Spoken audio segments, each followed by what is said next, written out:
it's something you came upon? It's something you started doing recently? You kind of figured it out, you said, but you have other experiences, right? So how have those other experiences helped you? Even though this is a labor job and this is something that you're physically doing, how have your other jobs, like you say, your insurance sales, your hotel hospitality, whatever, the other things that you did before, how does this help out? Does it help out in any way?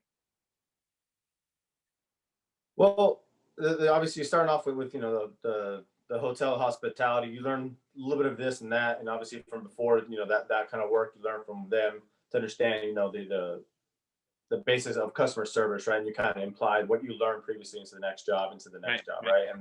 And that's what I was doing, and then became successful in the next position, and then became extremely successful in the salesman of construction material, learning a lot of the ins and outs of how things are logistically arriving to customers, and the pricing of things, and what things cost, and how much labor actually costs. Labor costs way more than the actual product does, so that's right. the basis of actual construction. Why things cost so much is because of labor. It has nothing to do with the so materials. For somebody, the material might be costing $100,000, and for one person that's gonna be a lot of money. For the one company, they're gonna be like, man, that's pennies on a dollar, because the actual human person to put all that stuff together is going to cost more than what the actual materials are. Right. This is why we have influx of the economy. I understand a little bit of that as well, coming from going into some business classes and so forth in the previous life, and then become successful in that construction sales position.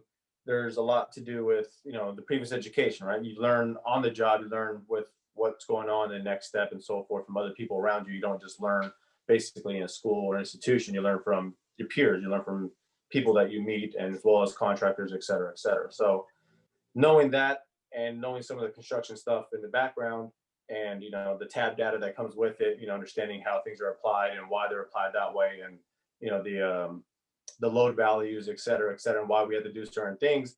Right. Obviously, going into a position where I earned all that material and the knowledge, decided, hey, instead of falling up on all this stress of sales and bringing in numbers, and dealing with head honchos, and whatever it is, the managers, et cetera, and their managers of why the numbers aren't where they are, and how come this area of the Bay Area isn't providing more numbers, or whatever it is. Doing what I do now, basically I came back to Sacramento from San Jose, and wanted to find something that's a whole lot less stress and a whole lot less of a headache all around, and travel. And this actually called up, our cousin, Lionel, and said, hey, you got any work coming up? He's like, yeah, I can get you in, and got me in, and there I am. I'm working. I make really great money. Not as nearly as much, but I don't need as much, because Sacramento is a whole lot cheaper than living in San Jose, and Right. it worked out. And it's 2 years in, and I'm enjoying what I do.